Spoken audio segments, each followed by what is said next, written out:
So your character, Jonathan, is new. How does he fit into the story? So no prince or a different kind of prince? This is not like the traditional Prince Charming and Tell tights. by the hair. Yeah, the hair, right. he's kind of scruffy.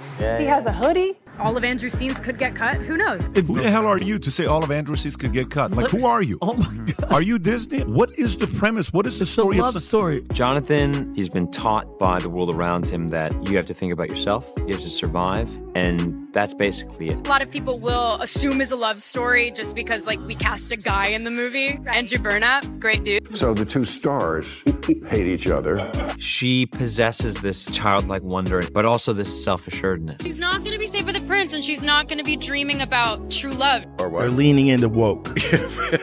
Hardcore. They're petrified of some kind of backlash. There's a big focus on her love story. She just sounds bitter and angry. They're pretending like Rachel Zegler is the first of them all when she looks like Lord Farquaad in the film. Nobody wants a movie about true love? The outrage. Please stop changing all of the historic plots, which actually have meaning, to instead become generic woke story about how woman leads revolutionary uprising and she don't need no man. I'm really upset that it's the biggest theme here is that it's anti-men. She called him a stalker. How dare you want to meet a handsome prince and be swept off of your feet and live happily ever after? No. Disney's Snow White remake didn't just flop. It nosedived off a cliff, crashed into a crater, and dragged other projects down with it. From Rachel Zegler's nonstop PR disasters to Prince Charming vanishing from the film entirely, the chaos was real. But here's what no one's talking about. Where is Andrew Burnap? He was supposed to be the prince, yet he disappeared from the press tour, the marketing, and almost the movie itself. What happened behind the scenes? Word is, Rachel didn't just steal the spotlight. She helped shove Andrew out of it. Then is a person of the world, I think in an ever-darkening world, surviving, but yet secretly looking for that sense of hope again. Not having enough to eat, not having a home, not having clothes around him. So they didn't just sideline Prince Charming, they turned him into a joke.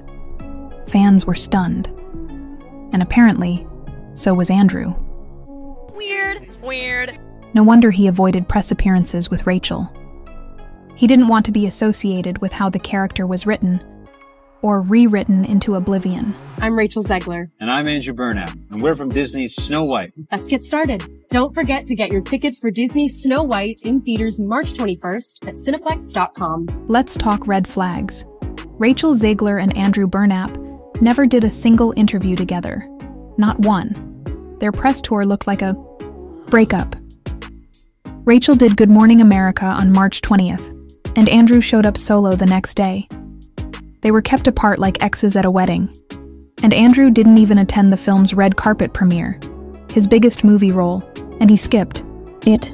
The only time they were seen together was in a weird, clearly forced TikTok, where they avoided eye contact like the plague. Fans picked up on it fast. It was awkward.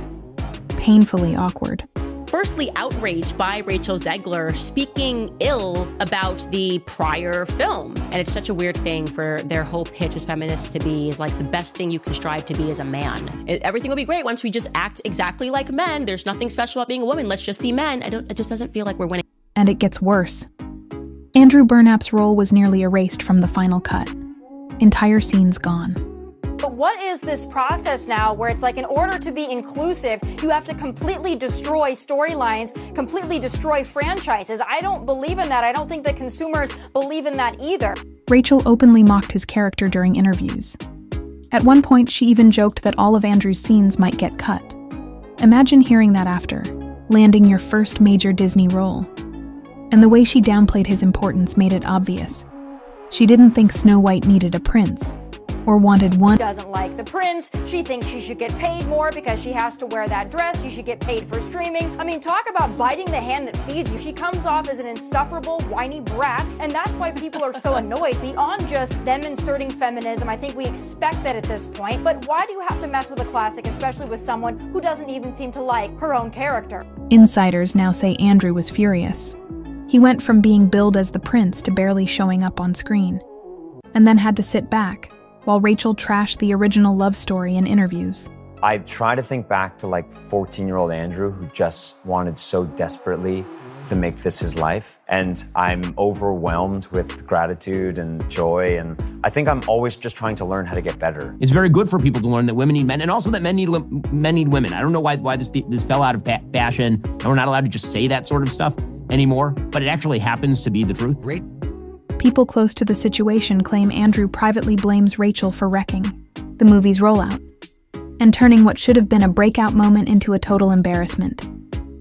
There was no chemistry, no fairy tale, just PR damage and rewrites. The project he signed up for? Gone. All because of the drama. What an incredible thing that young girls will get to hear this. Young people in general, but she does talk about being the girl she's meant to be. I hope people fall in love with the love story because it's so important. Rachel, meanwhile, was on her own mission. She trashed the original film, called the prince a weird stalker, and treated the story like it was beneath her. That didn't sit well with fans, or with the family of Snow White's original creators. Even Disney execs were alarmed. They made her backpedal in a clearly scripted interview where she tried to clean up the mess. But by then, the damage was done. For which movie?